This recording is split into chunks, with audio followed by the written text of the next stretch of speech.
자, 우리 전 시간에 예수금까지 했고 선수금 나갈 건데 44페이지 선수금 나가기 전에 우리 예수금에 대해서 회계 처리 한번 볼게요. 우리가 이제 사장이라고 생각하고 직원한테 급여를 줘야 되는 입장이라 생각하고 회계 처리 한번 해보자라는 거예요. 급여 200인데 200 중에 세금 20 제외하고 나머지 180을 현금으로 지급했다라는 거 상황 만들고 얘 회계 처리 한번 해보자라는 거예요. 우리 회사 입장에선 직원한테 지급하는 급여는 회사의 비용이 되겠지. 자, 차변에 대변에 무엇이 오는지 한번 보자. 급여 200은 우리 회사 입장에서 비용이 될 테니 비용의 증가 어디? 수익과 비용은 변태적이라 기분이 좋으면 대변, 기분 나쁘면 차변 해서 비용의 증가로 대변에 왔고 금액 200만 원 얘 이름 비용의 이름 급여로 넣겠다. 비용의 증가 200으로 차변에 왔고 대변에 현금 180만 원 지급했으니까 자산의 감소 일어났겠지. 현금 180만 원 자산의 감소로 대변에 왔고 그렇다면 대차 차익 얼마? 20만 원. 20만 원은 뭐냐? 20만 원 내가 잠깐 가지고 있다가 나중에 세금 대신 내줘야 되니까 얘 이름 예수금을 쓰겠다. 얘 부채의 증가라는 거예요. 해서 이 예수금 나중에 세금 낼 때 차변으로 없애주면서 얘 현금으로 냈으면 현금 자산의 감소가 일어나겠지. 얘 차변에 오면서 현금의 감소 일어나겠지. 해서 이런 개념으로 보시면 될 것 같고 자 5번 선수금 44페이지 괄호 5번 선수금 보실게요. 선수금은 뭐냐? 내가 물건을 팔 거야. 내가 A인데 B에게 물건을 팔기로 했어. 해서 이제 만나가지고 우리 계약서도 썼다. 계약서만 쓰면 회계 처리 있다 없다? 그쵸? 단순 계약은 회계 처리가 없다. 다만 이 계약서를 작성하고 동시에 계약금을 주고받았다. 계약금 100만 원 수령했다라고 하면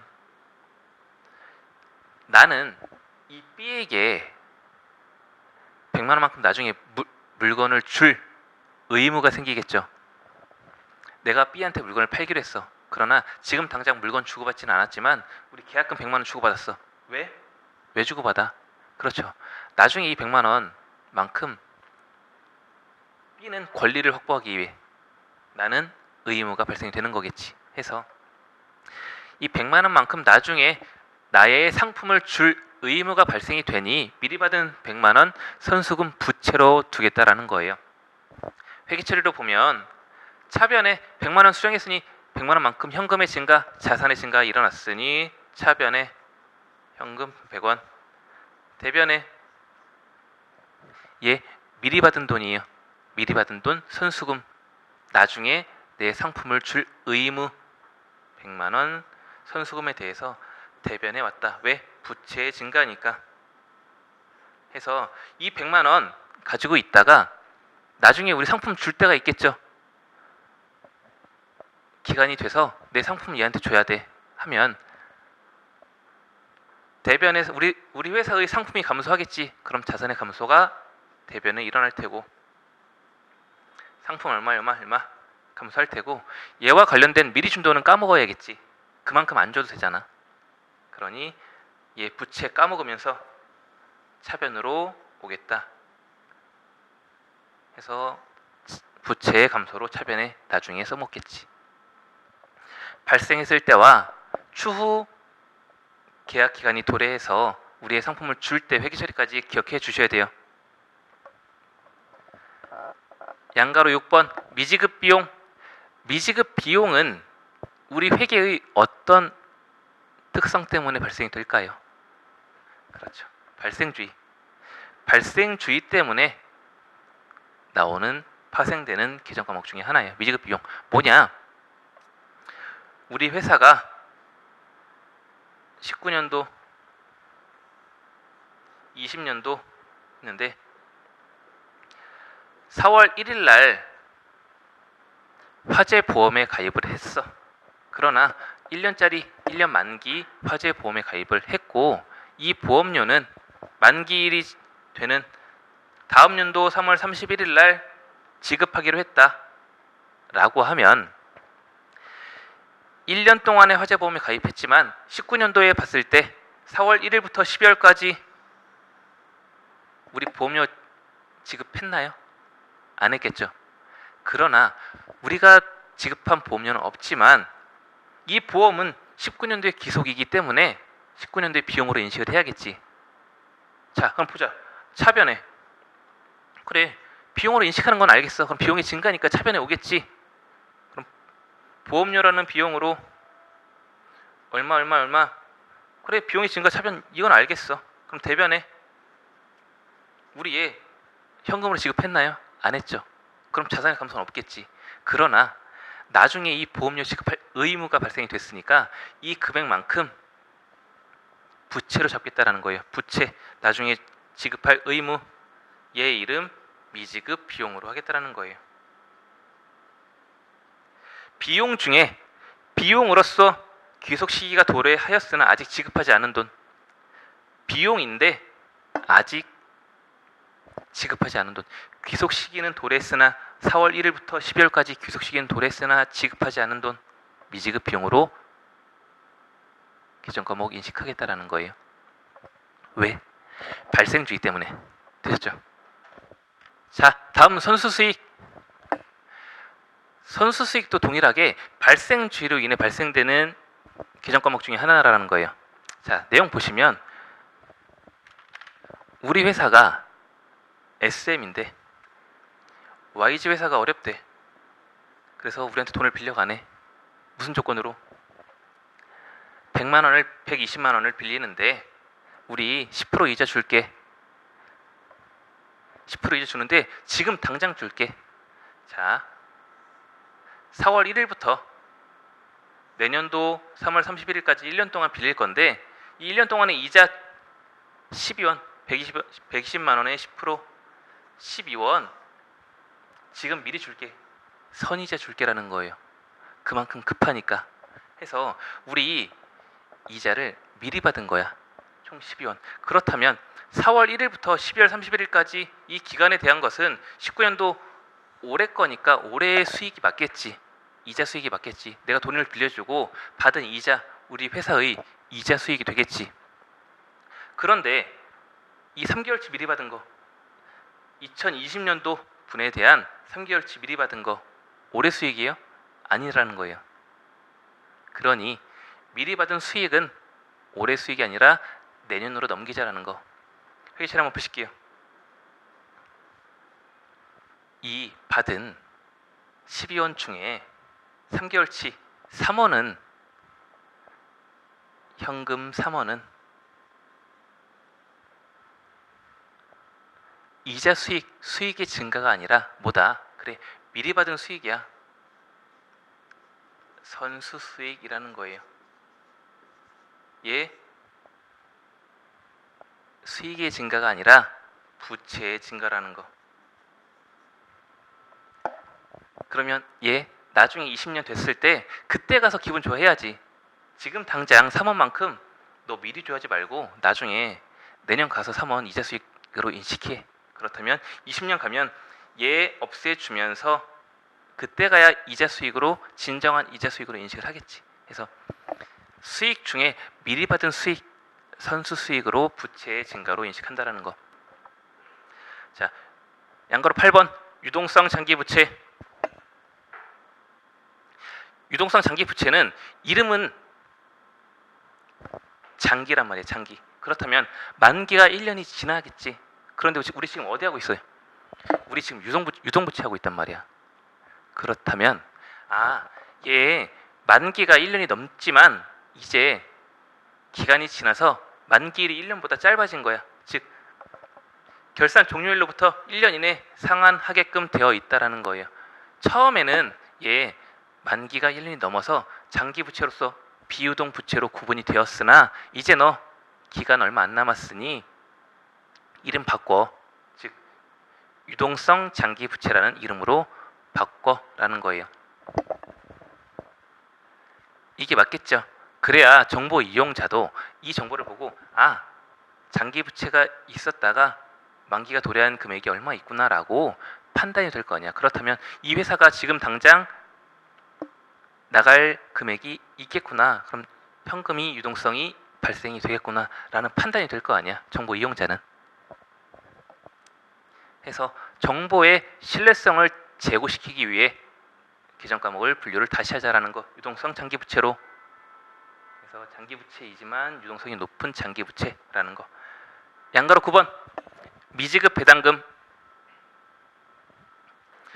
자, 미지급 배당금은 뭐냐? 우리 회사가 그동안 장사를 너무 잘했어 해서 회사의 이익이 많이 쌓였단 말이야. 그래서 우리 회사가 이제 결심을 한 거지. 우리 주주들한테 이 감사함 표하자. 우리 회사를 믿고 투자한 주주들한테 감사함을 표하기 위해 배당금 지급을 결의한 거야. 했지만 일반적으로 배당금 결의 지급은 3월달에 한단 말이에요. 그러나 결의를 하고 바로 지급하는 게 아니라 뭐 한 달 정도 있다가 한 달 정도 기간을 두고 배당을 지급한다라는 거예요. 그렇다면 우리 회사 입장에서는 3월달에 결의 당시 3월 주주총회 결의 당시 배당금을 지급했다 안 했다라는 거. 그럼 배당금을 지급할 의무가 발생이 되겠다 해서 아직 지급하지 않은 배당금 미지급 배당금이라는 계정 과목을 쓴다라는 거. 뭐 크게 중요하진 않으세요, 이 부분은. 자, 다음 44페이지 10번 가수금. 우리 가수금은 별표 한 2개 정도 칠까요? 가수금은 실무 문제에서 종종 출제가 되는 부분이에요. 그러니 좀 기억해 주시고, 가수금은 뭐냐? 우리 회사에 돈이 들어왔는데 어디서 들어온지 당장 모르겠다라는 거예요. 3월 1일 날 우리 회사 통장으로 10만 원이 들어왔어. 우리 회사 계좌로 10만 원이 들어왔는데 우리 회사 경리가 이때 당시 이게 왜 들었는지 모르는 거야. 해서 차변에 자산의 증가가 일어났겠죠. 그러니 보통 예금 자산의 증가로 10만 원이 일어났는데 얘 왜 들었는지 모르는 거야. 대변에 임시계정을 쓰겠다라는 거예요. 해서 지금 당장 돈 들어왔지만 얘 왜 들었는지 판단이 안 돼요. 그러나 회계 처리는 해야겠지. 그럴 때 가수금이라는 임시계정을 쓰는 거예요. 임시계정 가수금 10만 원 해서 추후 이 계정 과목이 뭔지 알았다. 우리 회사에 들어올 돈이 뭐가 있겠어요. 그래, 물건 팔았을 때 돈 들어올 게 있겠지.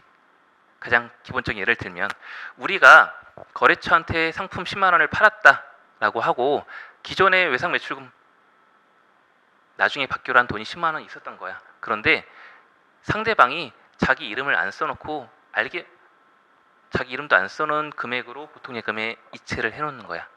해서 이제 거래처한테 확인을 한 거지. 20만 원 이거 네가 보낸 거냐? 해서 맞대. 상대방 거래처에서 이거 우리 예전에 상품 산 거에 대한 거 보낸 거야. 거래대금 보낸 거야. 라고 확인이 됐다라고 하면 그때 가서 이 가수금 외상대구나, 외상 매출금에 대한 금액이구나 라고 알게 되면 이 가수금 없애면서 외상 매출금 없애주는 거예요. 대변에 이 가수금 없애주면서 차변에 이 가수금 없애주면서 10만 원 없애주면서 얘의 진정한 이유는 외상 매출금이었구나 해서 외상 매출금 10만 원 없애주는 거죠. 되셨죠?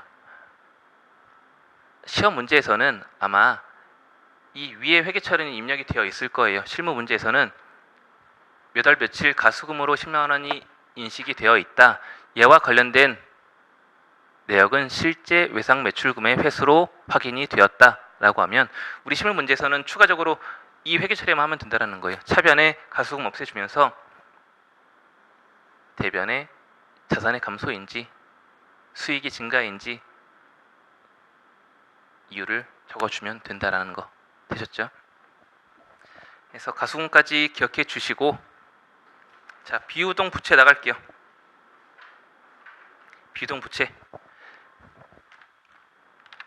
비유동 부채도 자산의 비유동 자산과 반대되는 개념이라고 보시면 되세요. 간단하게. 내용 보시면 결산 종료일로부터 1년 이후 도래하는 장기 부채를 의미한다. 1년 기준으로 유동과 비유동을 구분하는 거 동일하다라는 거. 양가로 1번 장기 차입금 자산에서 장기 대여금과 반대되는 개념이겠지. 장기 대여금과 반대되고 내가 빌린 돈 중에 만기가 1년을 넘어가는 것들은 장기 차입금으로 구분을 하겠다. 특별한 거 없으니까 넘어가시고 사채에서 별표 3개 정도. 사채는 계산 문제보다 이론 문제로 출제될 가능성이 조금 있긴 해요. 뭐 그렇게 빈도가 잦거나 그러진 않은데 그래도 어느 정도는 출제가 되는 부분이니까 아예 넘기진 마시고 살짝의 힘만 줘가면서 공부를 하면 좋을 것 같아요. 자, 사채란 장기 자금을 조달하기 위해 이자와 일정한 시기의 원금을 상환할 것을 계약하는 채무 증권을 말한대요. 증권이에요. 우리 앞에서 유가 증권이라는 내용 배웠죠. 이제 채무 증권이라는 내용을 배울 거야. 즉 내가 돈을 빌릴 건데 빌릴 금액과 이자율 나와 있는 증권에 대해 배울 거란 말이에요. 자,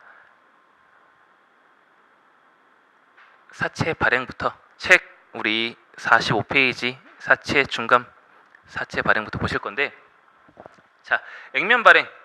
액면 발행은 그대로 내가 이 증권에 표시하는 거야.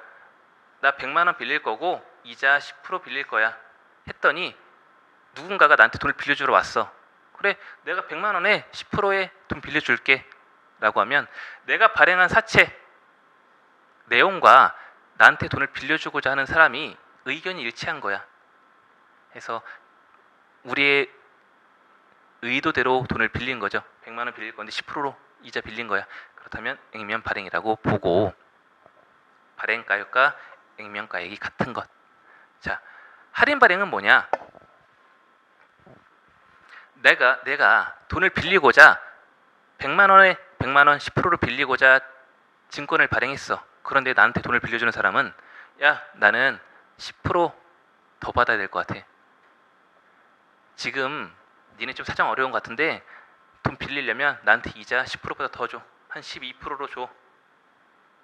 니네가 발행한 금액은 100만 원에 10% 이자율이지만 나는 100만 원 빌려주고 거기에 이자는 한 12% 받아야겠어. 이런 경우라면 누가 갑이에요?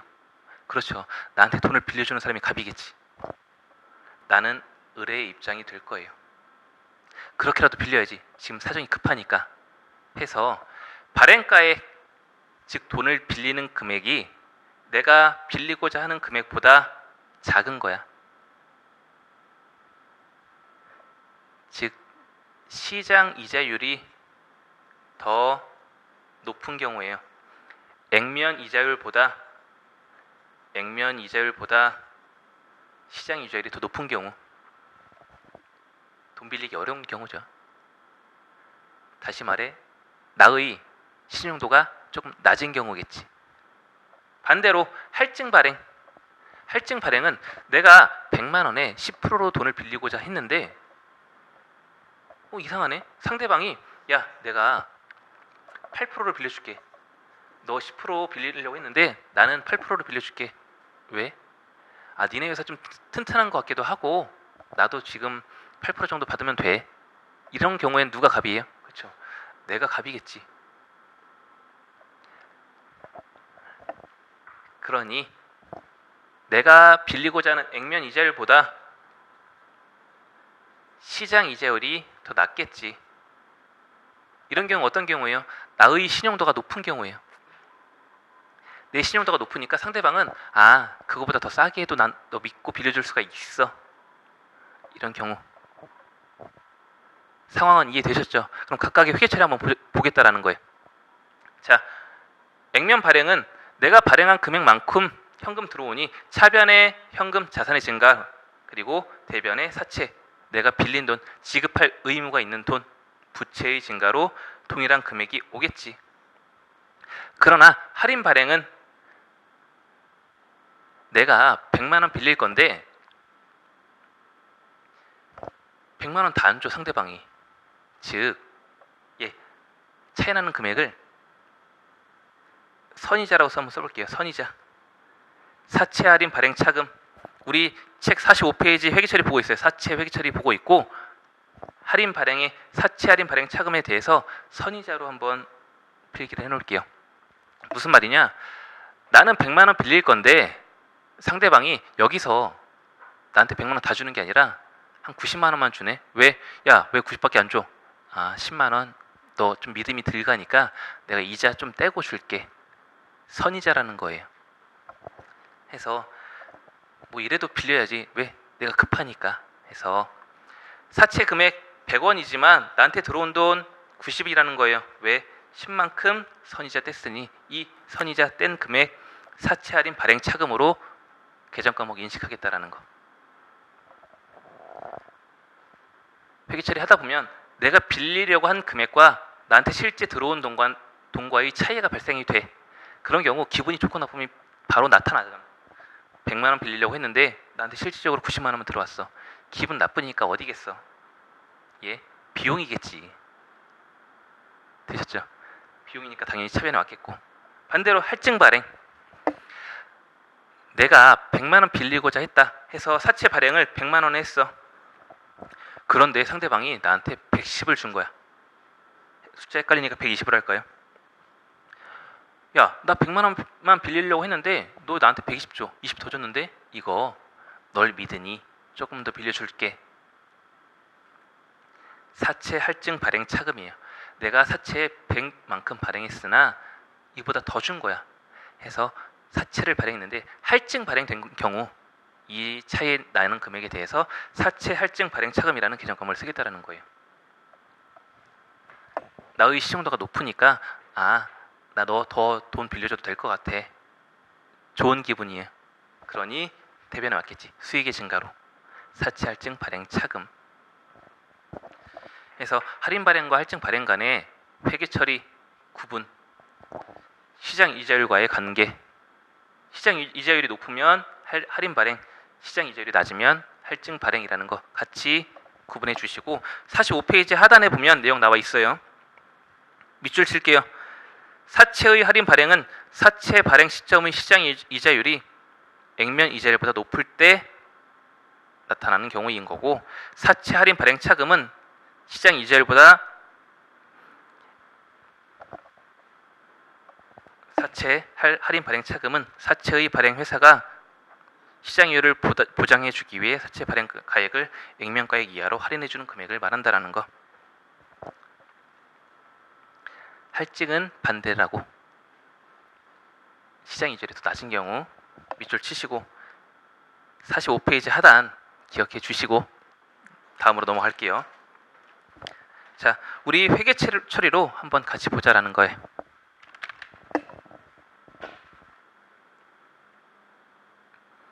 책 46페이지 예제 문제 14번. 한번 먼저 감 한번 잡아보세요. 먼저 풀어보시고 안 되더라도 차변 대변에 아는 것만이라도 튀어나와 보세요. 현금인지 뭔지. 자, 양가로 1번. X1년 1월 1일 날 사채 10만 원에 발행했다.